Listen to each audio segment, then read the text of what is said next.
Good wishes to all of you. History of Medieval India, Chapter 19, Climax and Disintegration of the Mughal Empire 2 audiobook. The Rise of the Marthas. We have already seen that the Marthas had important positions in the administrative and military systems of Ahmednagar and Bijapur, and that their power and influence in the affairs of government had grown as the Mughals advanced towards the Deccan.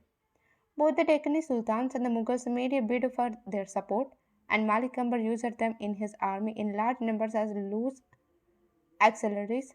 Although a number of influential Martha families, the Moors, the Ghattis, the Nimbalkars, etc., exercised local authority in some areas. The Marthas did not have any large, well established states as the Rajputs had. The credit for setting up such a large state goes to Shaji Bhonsle and his son Shivaji. As we have seen, for some time Shahji acted as the kingmaker in Ahmednagar and defied the Mughals. However, by the Treaty of 1636, Shahji yielded the territories he was dominating. He joined the service of Bijapur and turned his energies to Karnataka.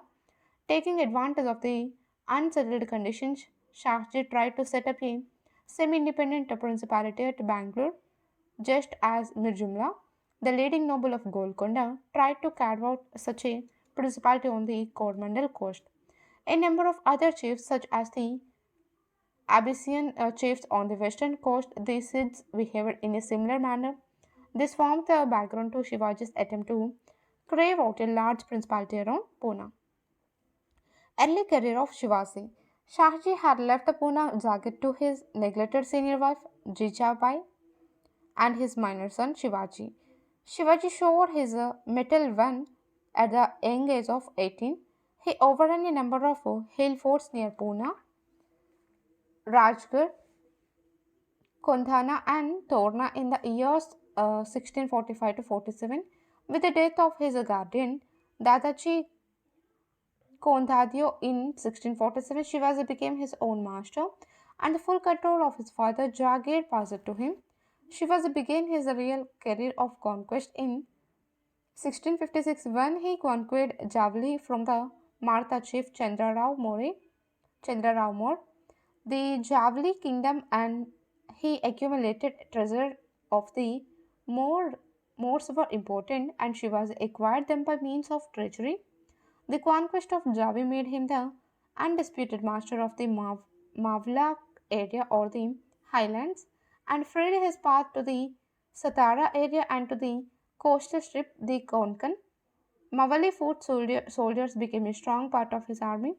With their help, he strengthened his position by acquiring a further series of his hill forts near Pune. The Mughal invasion of Bijapur in 1657 saved Shivaji from Bijapuri reprisal. Shivaji first entered into negotiations with Aurangzeb, then changed sides and made deep inroads into Mughal areas, seizing rich booty.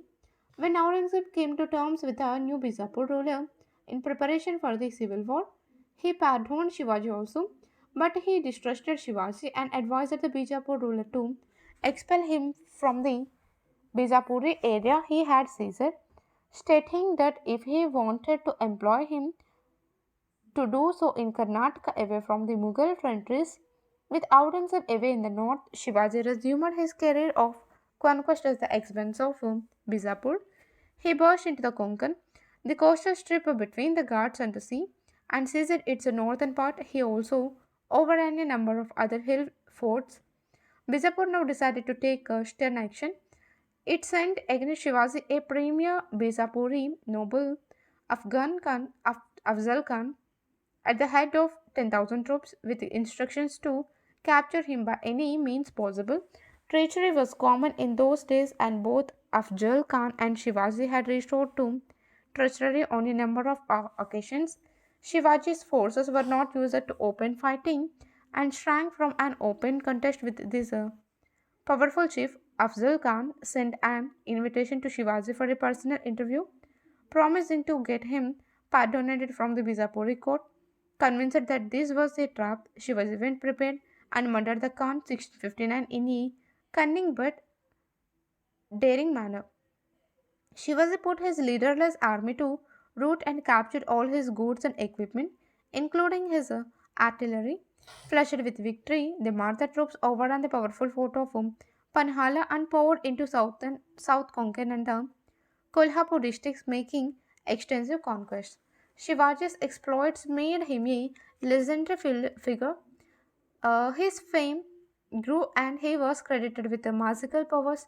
People flocked to him from the Maratha areas to join his army, and even Afghan mercenaries who had previously been in the service of Bijapur joined his army. Meanwhile, Aurangzeb was anxiously watching the rise of a Maratha power so near the Mughal frontiers. Aurangzeb instructed the new Mughal governor of the Deccan, Shaista Khan, who was related to Aurangzeb by marriage, to invade Shivaji's dominance. At first, the war went badly for Shivaji. Shaista Khan occupied Pune 1660 and made it its headquarters. He then sent detachments, to wrest control of the Konkan from Shivaji. Despite harassing attacks from Shivaji and the bravery of Maratha defenders, the Mughals secured their control over North Konkan.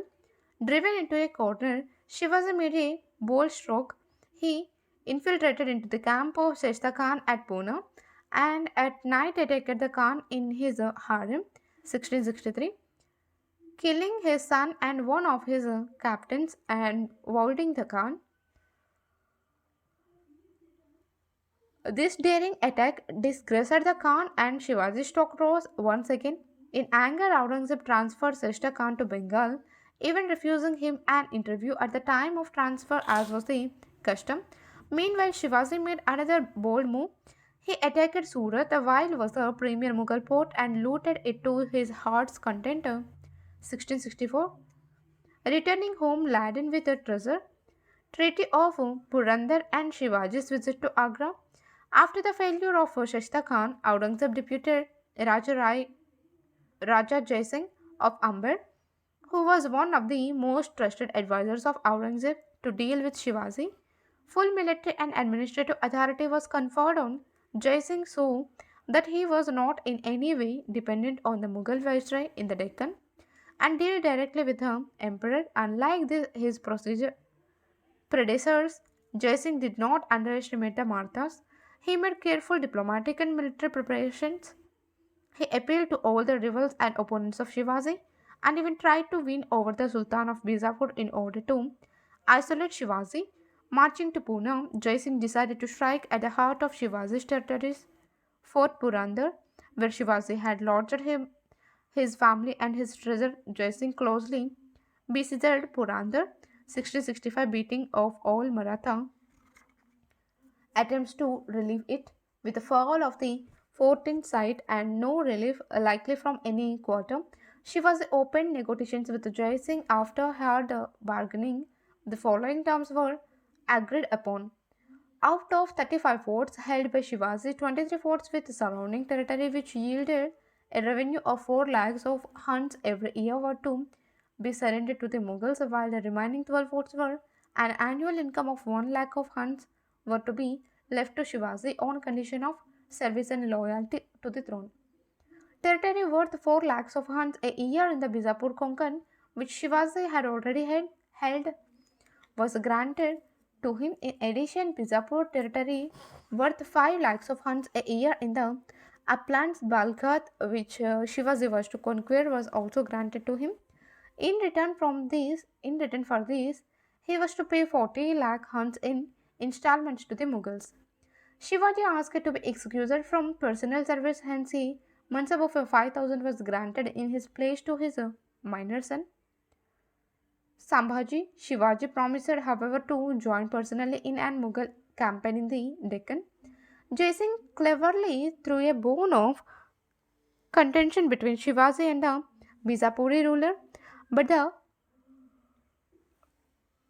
success of Jai Singh's scheme depended upon Mughal support to Shivaji in making up from Bijapur territory the amount he had yielded to the Mughals.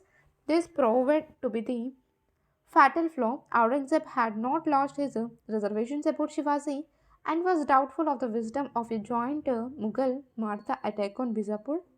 But Jai Singh and larger ideas He considered the alliance with Shivaji the starting point of the conquest of Bijapur and the entire Deccan, and once this had been done, Shivaji would have no option but to remain an ally of the Mughals, since, as Jai Singh wrote to Aurangzeb, we shall hem Shivaji in like the center of a circle. However, the Mughal Maratha expedition against Bijapur failed. Shivaji, who had been deputed to capture Fort Panhala, was also unsuccessful. Seeing his grandiose scheme collapsing before his eyes, Jai Singh persuaded Shivaji to visit the emperor at Agra. If Shivaji and Aurangzeb could be reconciled, Jai Singh thought Aurangzeb might be persuaded to give greater resources for the renewed invasion of Bijapur. But the visit proved to be a disaster. Shivaji felt insulted when he was placed in the category of Mansabdars of 5,000, a rank which had been granted earlier to his minor son, nor did the emperor whose birthday was being celebrated find time to speak to Shivaji. Hence, Shivaji walked off angrily and refused imperial service. Such an episode had never occurred, and the strong group at the court argued that exemplary punishment should be meted out to Shivaji in order to maintain and assert imperial dignity. Since Shivaji had come to Agra on Jai Singh's assurance, Aurangzeb wrote to him for advice. Jai Singh strongly argued for a lenient treatment of Shivaji, but before any decision could be taken, Shivaji escaped from detention 1666. Aurangzeb always blamed himself for his carelessness in allowing Shivaji to escape. There is little doubt that Shivaji's Agra visit proved to be the turning point in Mughal relations with the Marathas, although for 20 years after his return home, Shivaji kept quiet. The visit proved that, unlike Jai Singh, Aurangzeb attached little value to the alliance with Shivaji. For him, Shivaji was just a petty Bhumia landholder. As subsequent developments proved Aurangzeb's stubborn reservations about Shivaji, his refusal to recognize his importance, and the low price he attached to his friendship were among his biggest political mistakes. Final breach with Shivaji's administration and achievements. Aurangzeb virtually goaded Shivaji into resuming his career of conquest by insisting upon a narrow interpretation of the Treaty of Purandar. Although with the failure of the expedition against Bijapur, the bottom had dropped out of the treaty, Shivaji could not be reconciled to the loss of 23 forts and territory worth 4 lakhs hunts a year to the Mughals without any compensation from Bijapur. He renewed the contest with the Mughals, sacking Surat a second time in 1670. During the next 4 years, he recovered a large number of his forts, including Purandar, from the Mughals and made deep inroads into Mughal territories, especially Berar and Kamdesh.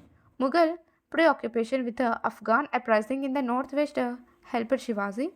He also renewed his contact with Bijapur, securing Panhala and Satara by means of bribes and raiding the Kanara country at leisure. In 1674, Shivaji crowned himself formally at Raigad. Shivaji had travelled far from being a petty jagirdar at Pune. He was by now the most powerful among the Maratha chiefs, and by virtue of the extent of his dominance and the size of his army, could claim a status equal to the Deccani Sultans. The formal coronation had, therefore, a number of purposes. It placed him on a pedestal much higher than any of the Martha chiefs, some of whom had continued to look upon him as an upstart. To strengthen his social position further, Shivaji married into some of the leading old Maratha families, the Mohitis, the Shrikes, etc. A formal declaration was also made by the priest presiding over the function, Gagbhatta, that Shivaji was a high class Kshatriya. Finally, as an independent ruler, it now became possibly possible for Shivaji to enter into treaties with the Deccani Sultans on a footing of equality and not as a rebel. It was also an important step in the further growth of Maratha national sentiment. In 1676, Shivaji undertook a bold new venture with the active aid and support of the brothers Madanna and Akanna at Hyderabad. Shivaji undertook an expedition into the Bijapuri, Karnataka. Shivaji was given a grand welcome by the Qutub Shah at his capital and a formal agreement was arrived. The Qutub Shah agreed to pay a subsidy of 1 lakh hunts 5 lakhs of rupees annually to Shivaji and a Maratha ambassador was to live at his court. The territory and the booty gained in Karnataka was to be shared. The Qutub Shah supplied booty gained in Karnataka was to be shared. The Qutub Shah supplied a contingent of troops and artillery to aid Shivaji and also provided money for the expenses of his army. The treaty was very favorable to Shivaji and enabled him to capture Jinji and Vellore from Bijapur officials and also to conquer much of the territories held by his half brother Ekoji. Although Shivaji had assumed the title of Haindava Dharmodharaka, protector of the Hindu faith, he plundered mercilessly the Hindu population of the area, returning home laden with treasure. Shivaji refused to share anything with the Qutub Shah, thus straining his relations with him. The Karnataka expedition was the last major expedition of Shivaji. The base at Jinji built up by Shivaji proved to be a heaven of a refuge for his son Rajaram during Aurangzeb's all-out war on the Marathas. Shivaji died in 1680, shortly after his return from the Karnataka expedition. Meanwhile, he had laid the foundation for the sound system of administration. Shivaji's system of administration was largely borrowed from the administrative practices of the Deccan states, although he designated 8 ministers, sometimes called the Ashtapradhan. It was not in the nature of a council of ministers, each minister being directly responsible to the ruler. The most important ministers were the Peshwas, who looked after the finances and general administration, and the Sarai Naubhat Senapati, which was a post of honor and was generally given to one of the leading Maratha chiefs. The Majumdar was the accountant, while the Wakinavis was responsible for intelligence, posts, and household affairs. The Surnavis or Chitnis helped the king with his correspondence. The Dhabir was master of ceremonies and also helped the king in his dealings with the foreign powers. The Nyaya, Nyayadhish and Panditrao, Panditrao were in charge of justice and charitable grants. More important than the appointment of these officials was Shivaji's organization of the army and the revenue system. Shivaji preferred to give cash salaries to the regular soldiers, though sometimes the chiefs received revenue grants. Saranjam. A strict discipline was maintained in the army, no women or dancing girls being allowed to accompany it. The plunder taken by each soldier during campaign was strictly accounted for. The regular army, Paga, consisting of about 30,000 to 40,000 cavalry, as distinct from the loose auxiliaries, Siladhars, were supervised by Havladars who received fixed salaries. The forts were carefully supervised. Mawali fort soldiers and gunners being appointed there. We are told that 3 men of equal rank were placed in charge of each fort to guard against treachery. The revenue system seems to have been patterned on the system of Malikamba. A new revenue assessment was completed by Annaji Datto in 1679. It is not correct to think that Shivaji abolished the Zamindari Deshmukhi system or that he did not award Jagir's moksha to his officials. However, Shivaji strictly supervised the Mirsardars, that is, those with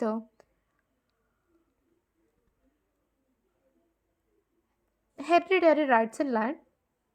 Describing the situation, Sabshad, who wrote in the 18th century, says that these sections paid to the government only a small part of their collections. In consequence, the Mirasdars grew and strengthened themselves by building bastions, castles, and strongholds in the villages, enlisting footmen and musketeers. This class had become unruly and seized the country.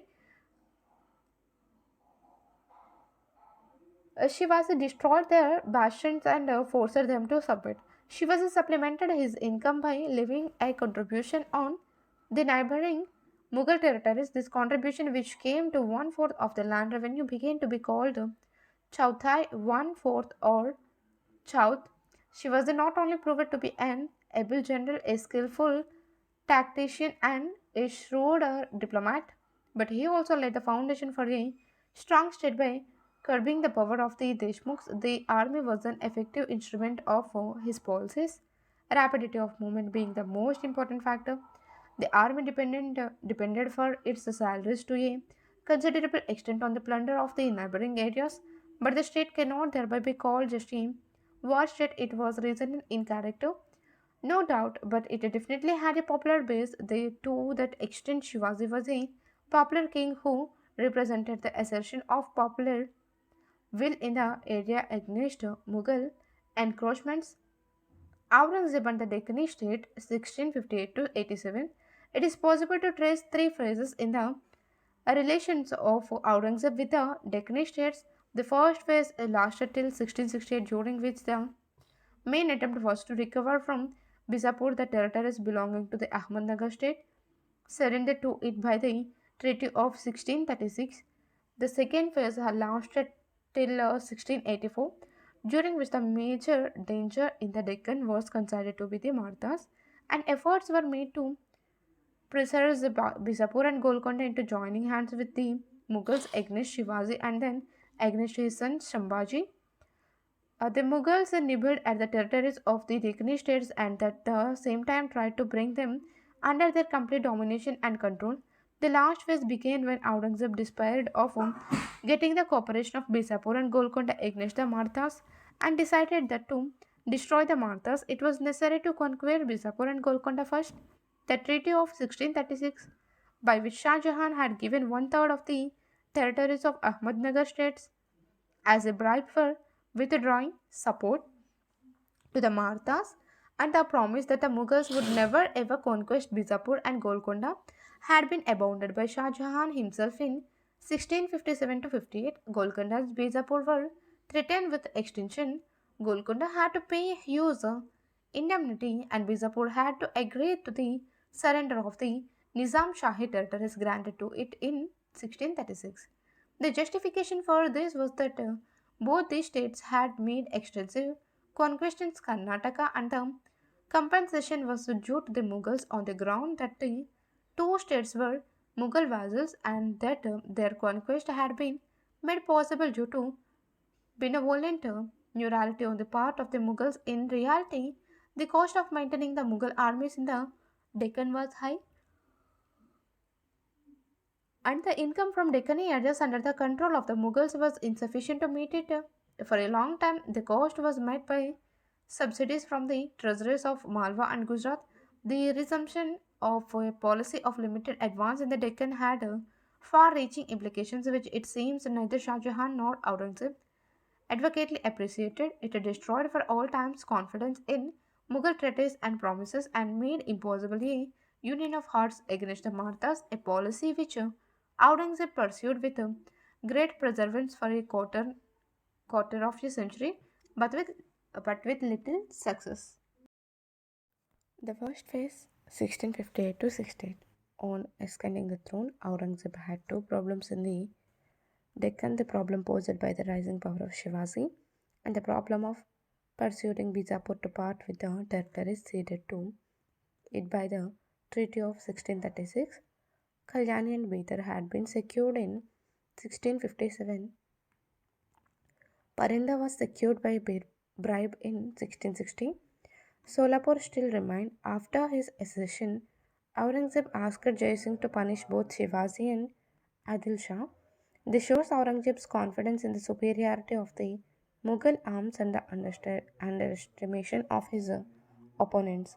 But Jai Singh was an astute politician. He told Aurangzeb it would be unwise to attack both these fools at the same time. Jai Singh was the only Mughal politician who advocated an all-out forward policy in the Deccan during this period.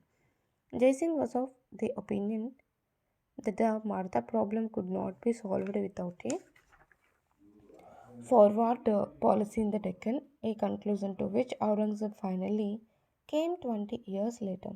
While planning his invasion of Bijapur, Jai Singh had written to Aurangzeb, "The conquest of Bijapur is a preface to the conquest of all Deccan and Karnataka." But Aurangzeb shrank from this bold policy.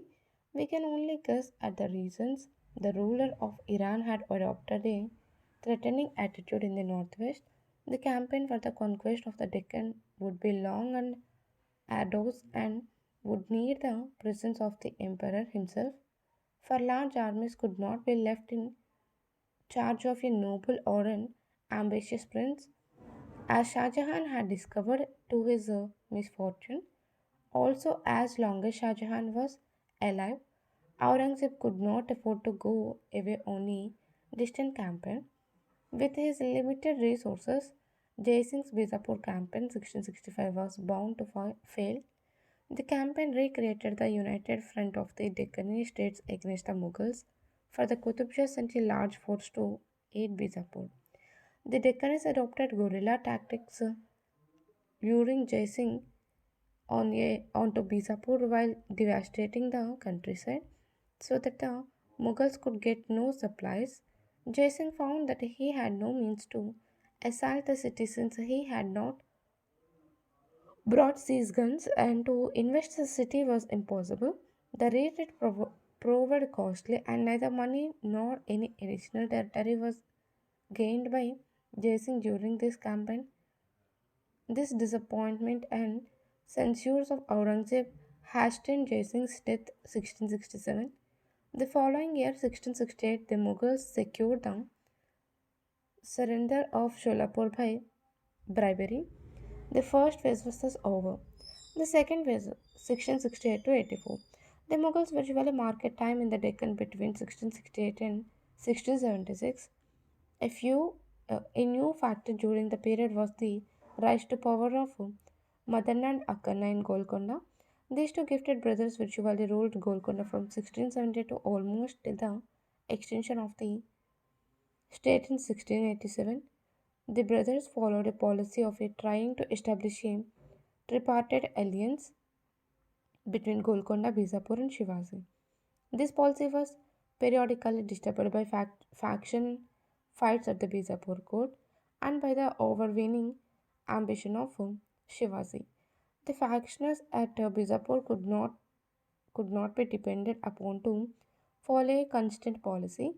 They adopted a pro or anti Mughal stance depending upon their immediate interests. Shivaji looted and alternately supported Bijapur against the Mughals. Although seriously concerned at the growing Maratha power, Aurangzeb, it seems, was keen to limit Mughal expansion in the Deccan. Hence, repeated efforts were made to install and back a party at Bijapur which would cooperate with the Mughals against Shivaji and which would not be led by Golconda. In pursuit of this policy, a series of Mughal military interventions were made, the details of which are of little interest. The only result of Mughal diplomatic and military efforts was the reassertion of an united front of the three Deccani powers against the Mughals. A large, disparate effort of Diler Khan, the Mughal viceroy, in 1679 to 80 to capture Bijapur also failed, largely because no Mughal viceroy had the means to contend against the united forces of the Deccani states. A new element which was brought into play was the Matlock armed Karnataki foot soldiers. 30,000 of them sent by the bearer chief Prem Naik were a major factor in withstanding the Mughal siege of Bijapur in 1679 to 80. Shivaji too sent a large force to relieve Bijapur and raided the Mughal dominance in all directions. Thus, Diler Khan could achieve nothing except laying Mughal territories open to Maratha raids, hence, he was recalled by Aurangzeb. The third phase, 1684 to 87. Thus, the Mughals achieved little during 1676 to 80 when Aurangzeb reached the Deccan in 1681 in pursuit of his rebel son, Prince Akbar. He first concentrated his forces against Shambhaji the son and successor of Shivaji, while making renewed efforts to detach Bijapur and Golconda from the side of the Marathas. His efforts did not have an outcome any different from those of the earlier ones. The Marathas were the only shield against the Mughals, and the Deccan states were not prepared to throw it away. Aurangzeb now decided to force the issue. He called upon the Adil Shah as a vassal to supply provisions to the imperial army to allow the Mughal armies free passage through his territory and to supply a contingent of 5,000 to 6,000 cavalry for the war against the Marathas. He also demanded that Shah Jahan Khan, the leading Bijapuri noble opposite to the Mughals, be expelled. An open rupture was now inevitable. The Adil Shah appealed for help both to Golconda and Shambhazi, which was promptly given. Even the combined forces of the Deccan states could not withstand the full strength of the Mughal army, particularly when it was commanded by the Mughal emperor himself. However, it took 18 months of siege with Aurangzeb being personally present during the final stages.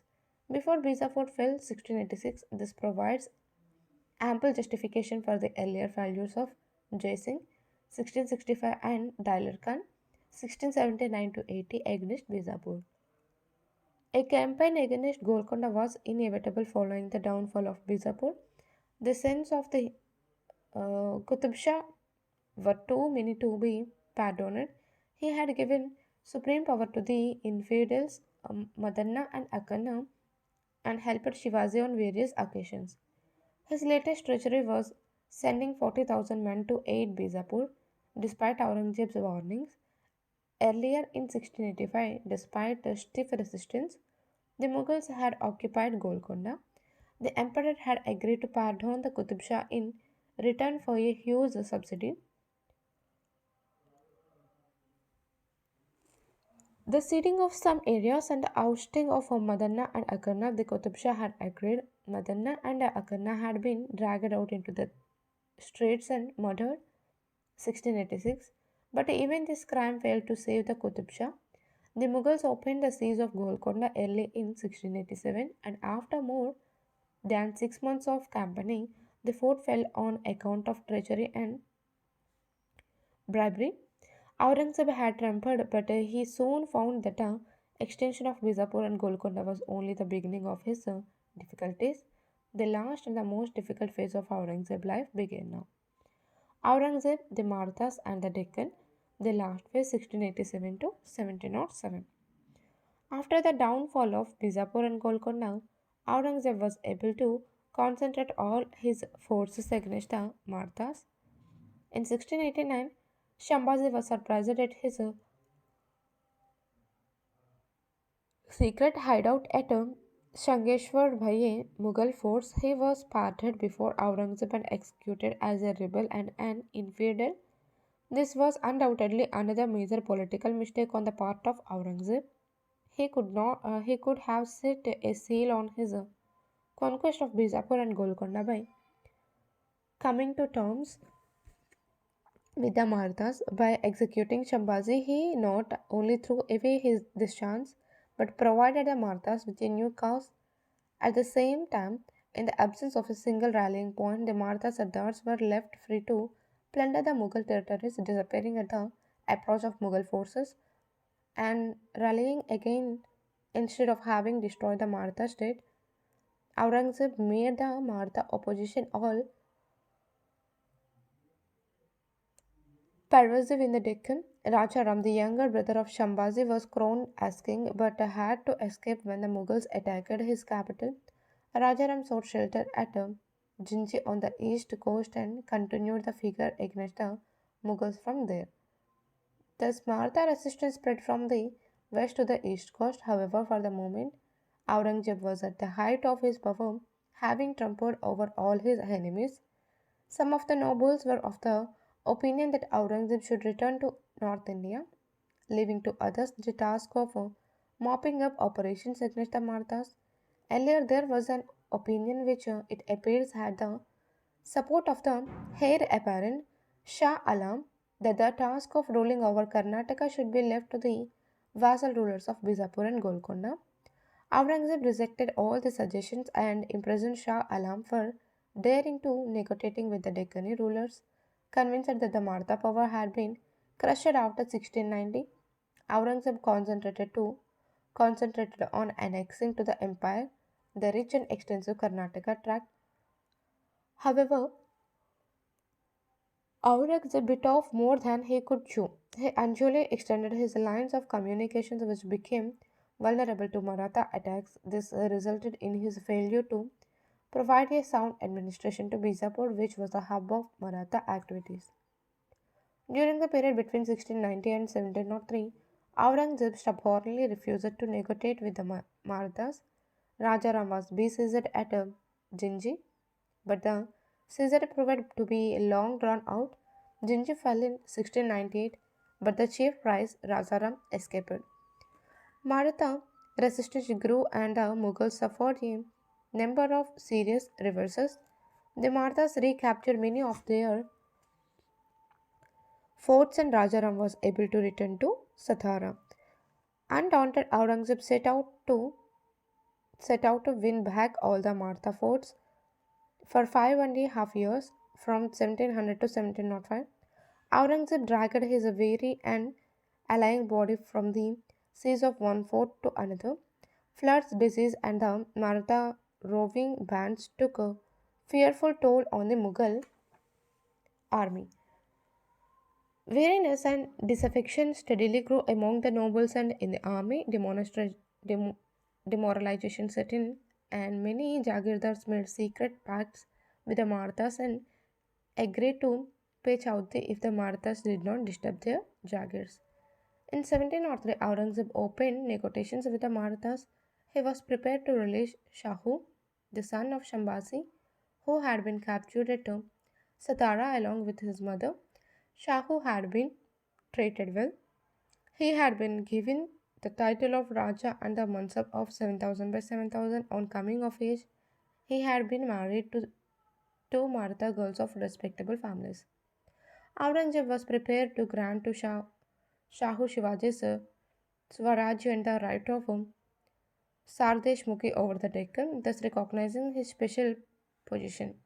Over 70 Maratha Sardars actually assembled to receive Shahu, but Aurangzeb cancelled the arrangements at the last minute, being uncertain about the intentions of the Marathas. By 1706, Aurangzeb was convinced of the futility of his effort to capture all the Maratha forts. He slowly retreated to Aurangabad, while an exulting Maratha army hovered around and attacked the stragglers. Thus, when Aurangzeb breathed his last at Aurangabad in 1707, he left behind an empire which was sorely distracted and in which all the various internal problems were coming to a head. Decline of the Mughal Empire, responsibility of Aurangzeb. The Mughal Empire declined rapidly after the death of Aurangzeb. The Mughal court became the scene of faction fighting among the nobles, and soon ambitious provincial governors began to behave in an independent manner. The Maratha depredations extended from the Deccan to the heartland of the empire, the Gangatic plains. The weakness of the empire was proclaimed to the world when Nadir Shah imprisoned the Mughal emperor and looted Delhi in 1739. It has been said that Aurangzeb offered the kingdom to Shahu on condition of his converting to Islam. Contemporary records do not support this. If Aurangzeb had wanted to convert a Shahu to Islam, he could have done so while he was his captive during the preceding 13 years. Normally, a converted Hindu prince lost the right to his kingdom. To what extent was the downfall of the Mughal Empire due to developments after the death of Aurangzeb, and to what extent was it due to the mistaken policies adopted by Aurangzeb? There has been a good deal of discussion on this point among historians. While not absolving Aurangzeb of all responsibility, the recent trend has been to view his reign in the context of the economic, social, administrative, and intellectual situation prevailing in the country, as also the developing international trends before and during his reign. The working of economic and social forces in medieval India has yet to be fully understood. We have seen in an earlier chapter that trade and commerce were expanding in India during the 17th century and that handicraft production was keeping pace with the growing demand. This in turn could only have been made possible if the production of raw materials such as cotton, indigo, etc. expanded stimulously. The area under Jabti, that is where the system of measurement was followed, expanded according to official Mughal statistics. There is some evidence, in fact, that the total area under cultivation expanded. This was due not only to population growth and to the working of the economic forces, but in part to the administrative policies pursued by the Mughals. Every noble, even a religious grantee, was expected to take personal interest in the expansion and improvement of cultivation, and careful records of such growth were maintained. Historians are surprised at the detailed records that were maintained regarding the number of plugs, bullocks, and wells in each village, the increase in their numbers as well the numbers of cultivators and the area under cultivation.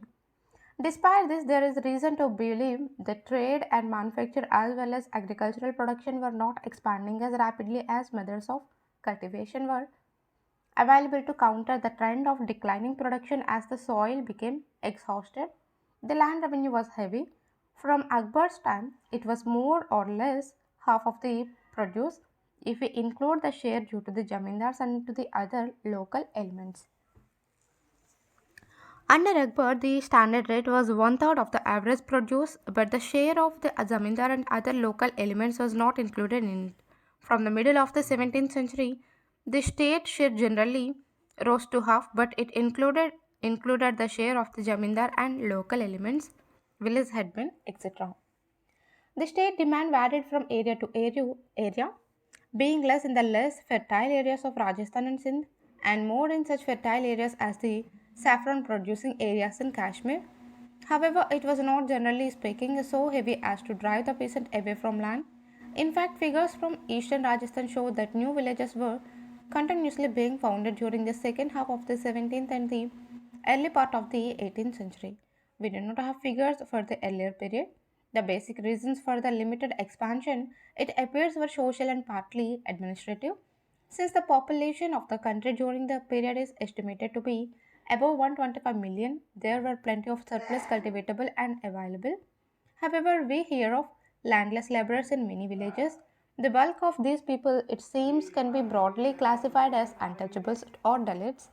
The cultivating communities and the jamindars were, who often belonged to the general Shudra and upper caste, had little desire or incentive for making it possible for Dalits to settle new villages and thus acquire proprietary rights in land. They had, in fact, a vested interest in keeping them in the village as a reserve labor force and for performing various menial jobs for them, such as skinning the dead animals, making leather ropes, etc. The rural landless and poor, that is, those who had very small holdings, had neither the necessary capital nor the organization needed for settling new villages or breaking uncultivated lands on their own. The state did sometimes take the initiative in settling new lands but had to depend on the local jamindars and the village headmen mukaddams in the enterprises. Often these sections belonged to specific caste groups and had their own vested interests, as we have noted. While agricultural production increased slowly, the demands and expectations of the ruling classes expanded rapidly. Thus, the number of mansabdars rose from 2000 to 2069 at the time of Jahangir's accession in 1605 to 8,000 in 1637 during Shah Jahan's reign and to 11,456 during the later half of Aurangzeb's reign. While the number of nobles rose 5 times, the revenue resources of the empire increased only slowly. During the reigns of Jahangir and Shah Jahan, the empire hardly expanded. Moreover, Shah Jahan inaugurated what may be called an age of magnificence. The opulence of the nobles who already enjoyed the highest salaries in the world increased further during the period. Though many nobles took part in trade and commerce directly or through merchants acting on their behalf, income from trade and commerce could only supplement their income, which continued to be mainly from land. Their problems were worsened by the fact that price rose during the first half of the 17th century, hence, they tried to increase their income from land by squeezing the peasants and the zamindars as far as they could.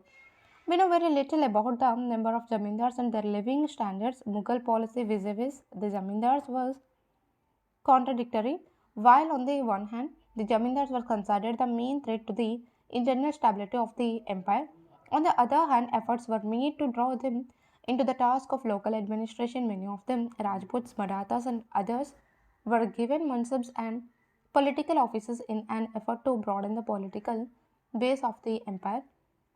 The Jamindars, who as a class had become more powerful and influential in the process, were in no mood to submit to the illegal extractions of the nobles, nor was it easy to increase the extractions on the peasantry still further, especially when there was plenty of surplus cultivatable land and the Jamindars and village headmen viewed with each other to try to attract new cultivators to their lands.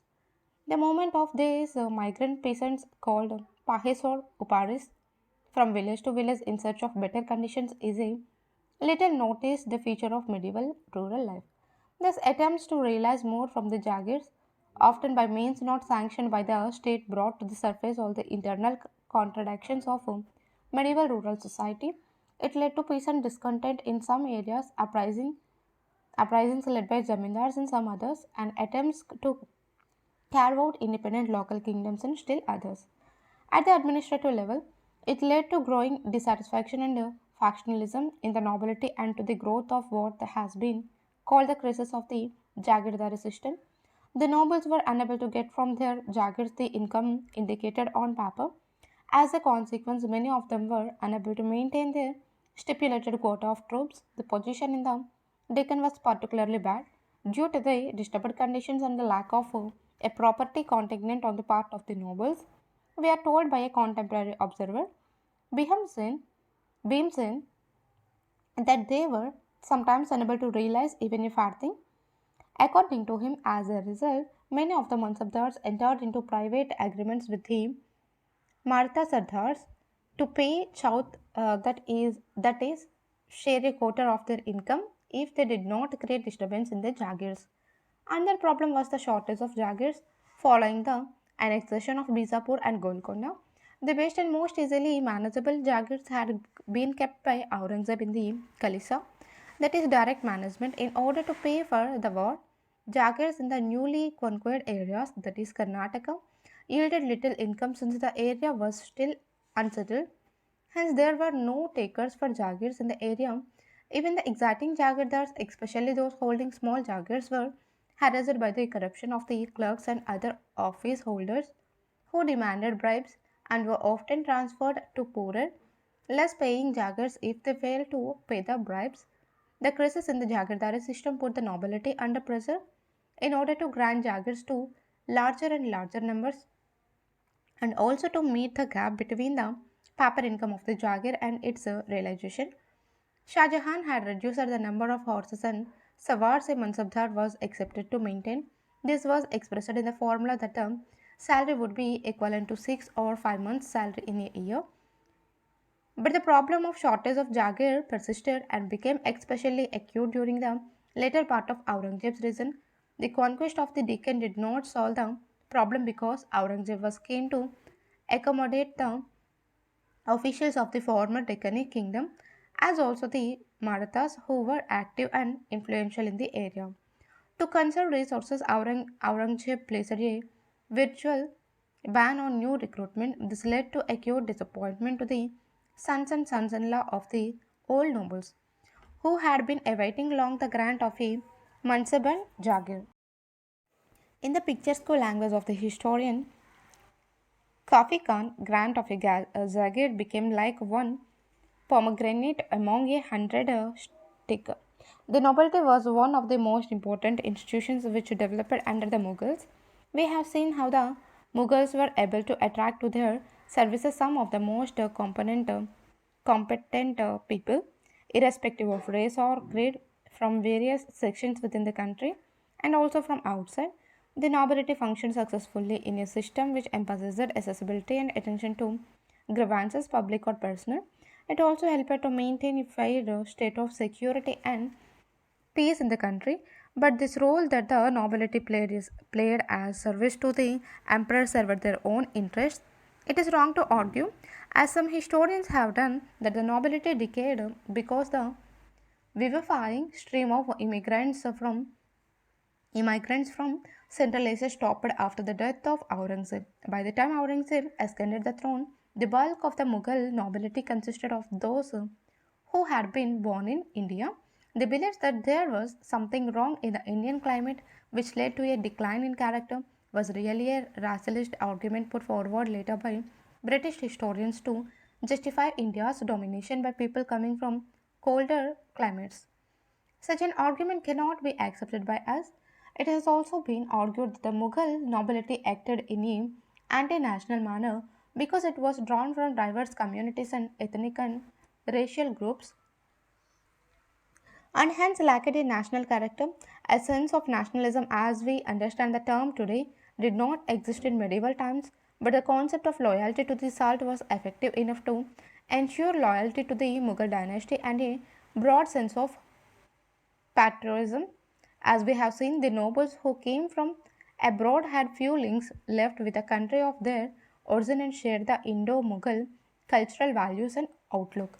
The Mughals had devised a careful system of checks and balances at various levels in the administrative machinery and tried to balance the various ethnic and religious groups in such a way that the ambitions of individual nobles or groups could be kept under control.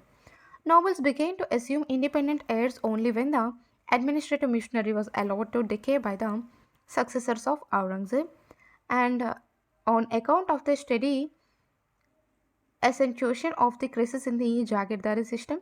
Thus, the disintegration was speeded up not because of but as a result of the breakdown of the Mughal administrative system. The Mughal administrative system was highly centralized and needed a competent monarchy to run it. In the absence of such monarchies, viziers tried to fill the gap, but they failed. These individual failures and the breakdown of the system reacted on each other. It has been argued that by the time Aurangzeb came to the throne, the Mughal army had become outmoded on account of neglect of the infantry armed with flint guns and a mobile field artillery. Such forces might also have impelled Aurangzeb to deal more effectively with Maratha held forts in the Deccan. But such a development needed larger resources and would have been resisted by the nobles since the decline of the cavalry would have influenced their prestige as well. In the political field, Aurangzeb committed a number of serious mistakes. We have already referred to his inability to understand the true nature of the Maratha movement and his disregard of Jai Singh's advice to befriend Shivaji. The execution of Shambhaji was another mistake, for it deprived Aurangzeb of a recognition Maratha had to negotiate with. Apparently, Aurangzeb had no desire to negotiate with the Marathas. He was convinced that after the extension of Bijapur and Golconda, the Marathas were at his mercy and that they had no option but to accept his terms. A truncated Swarajya, the term used by Maratha writers for the state carved out by Shivaji, and promise of loyalty and service to the Mughal emperor. When Aurangzeb realized his mistake and opened negotiations with the Marathas, the demand for Chowth and Sardesh Mukhi proved a serious obstacle. Even this had been by and large surmounted. In 1703, agreement had been more or less arrived at, but Aurangzeb could not bring himself to trust Shahu and the Maratha Sardars. Aurangzeb failed to solve the Maratha problem and thus left an open sore. He did give mansubs to many Maratha Sardars. In fact, Maratha Sardars had more mansubs at the highest levels than the Rajputs ever had. Yet the Maratha Sardars were not trusted. Unlike the Rajputs, they were never given offices of trust and responsibility. Thus, the Marathas could not be integrated into the Mughal political system. Here again, a political settlement with Shivaji or Shambhaji or Shahu might have made a big difference. Aurangzeb had been criticized for having failed to unite with the Deccan states against the Marathas or for having conquered them, thereby making the empire so large that it collapsed under its own weight. A unity of hearts between Aurangzeb and the Deccan states was a psychological impossibility. Once the Treaty of 1636 was abandoned, a development which took place during the reign of Shah Jahan himself. After his accession, Aurangzeb desisted from pursuing a vigorous forward policy in the Deccan. In fact, he postponed for as long as possible the decision to conquer and annex the Deccan states. Aurangzeb's hand was virtually forced by the growing Maratha power. The support extended to Shivaji by Madanna and Akanna from Golconda, and his fear that Bijapur might fall under the domination of Shivaji and the Maratha dominated Golconda. Later, by giving shelter to the rebel Prince Akbar, Shambhaji virtually threw a challenge to Aurangzeb, who quickly realized that the Marathas could not be dealt with without first subduing Bijapur and possibly Golconda. The attempt to extend Mughal administration over Golconda, Bijapur, and Karnataka stretched the Mughal administration to breaking point. It also laid Mughal lines of communications open to Martha attacks so much so that Mughal nobles in the area found it impossible to collect their dues from the Jagirs assigned to them and sometimes made private pacts that with the Marathas as has been noted above. This in turn raised the power and prestige of the Marathas, led to demonetization in the nobility, and a setback to the imperial prestige. Perhaps Aurangzeb might have been better advised to accept the suggestion put forward by his eldest son Shah Alam to reach a settlement with Bijapur and Golconda, annex only a part of their territories and let them rule over Karnataka, which was far away and difficult to manage. The impact of the Deccan and others wars on the Mughal Empire and of the prolonged absence of Aurangzeb from northern India should not be overestimated. Despite the mistakes of policy and some personal shortcomings of Aurangzeb, such as his excessive suspiciousness and his narrow and cold temperament, the Mughal Empire was still a powerful and vigorous military and administrative machinery. The Mughal army might fail against the elusive and highly mobile bands of Marathas in the mountains region of the Deccan. Maratha forts might be difficult to capture and still more difficult to retain, but in the plains of northern India and the vast plateau extending up to Karnataka, the Mughal artillery was still master of the field.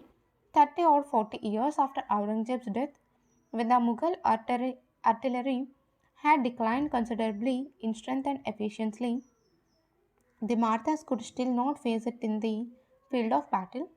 Continuous anarchy, wars, and the depredations of the Marathas may have depleted the population of the Deccan and brought its trade, industry, and agriculture to a virtuous standstill.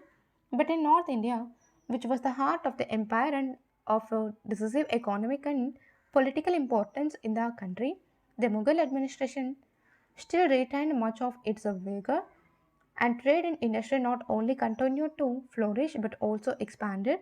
The administration at the district level proved amazingly tenacious, and a good deal of it survived and found its way indirectly into the British administration. Politically, despite military reverses and the mistakes of Aurangzeb, the Mughal dynasty retained a powerful hold on the minds and imaginations of the people. As far as the Rajputs are concerned, we have seen that the breach with the Marwar was not due to the an attempt on Aurangzeb's part to undermine the Hindus by depriving them of a recognized head, but due to a miscalculation on his part. He wanted to divide the Marwar state between the two principal claimants and in the process alienated both, including the ruler of Mewar, who considered Mughal interference in such a delicate, uh, delicate matter to be a dangerous precedent. The breach with Mewar and the long drawn out war which followed damaged the moral standing of the Mughal state. However, the fighting was not of much consequence military after 1681. It may be doubted whether the presence of the Rathod Rajputs in larger numbers in the Deccan between 1681 and 1706 would have made much difference in the outcome of the military conflict with the Marathas. The demands of the Rajputs related to the grant of high mansabs as before and to the restoration of their homelands, these demands having been accepted within 6 years of Aurangzeb's death. The Rajputs ceased to be a problem for the Mughal. They played little active role in the subsequent disintegration of the empire, nor helped in arresting the process of decline. Aurangzeb's religious policy should be seen in its socio-economic and political context. Aurangzeb was orthodox in his outlook and tried to remain broadly within the framework of Islamic law, but this law had developed outside India under vastly different circumstances and could hardly be applied rigidly to India. His failure to respect the susceptibilities of his non Muslim subjects on many occasions, his enunciation of the policy which led to the destruction of many temples of old standing and reimposition of jizya as laid down by Islamic law did not help him to rally the Muslims to his side or to generate a greater sense of loyalty towards a state based on Islamic law. On the other hand, it alienated segments of the Hindus and strengthened the hands of those sections which were opposite to the Mughal Empire for political or other reasons. By itself, religion was not the issue. Jizya was scrapped within 6 years of Aurangzeb's death, and restrictions on building new temples eased. But these again had no effect on the rapidly accelerating decline and disintegration of the empire in the 18th century. In the ultimate resort, the decline and downfall of the empire was due to economic, social, political, and institutional factors. The neglect of modern science and technology by the Mughal ruling class was also an important factor. Akbar's measure helped to keep the forces of disintegration in check for some time, but it was impossible for him to effect fundamental changes in the structure of society. By the time Aurangzeb came to the throne, the socio-economic forces of disintegration were already strong. Aurangzeb lacked the foresight and statesmanship necessary to effect fundamental changes in the socio-political structure or to pursue policies which could, for the time being, reconcile the various competing elements. Thus, Aurangzeb was both a victim of circumstances and helper to create the circumstances of which he became a victim. Thank you.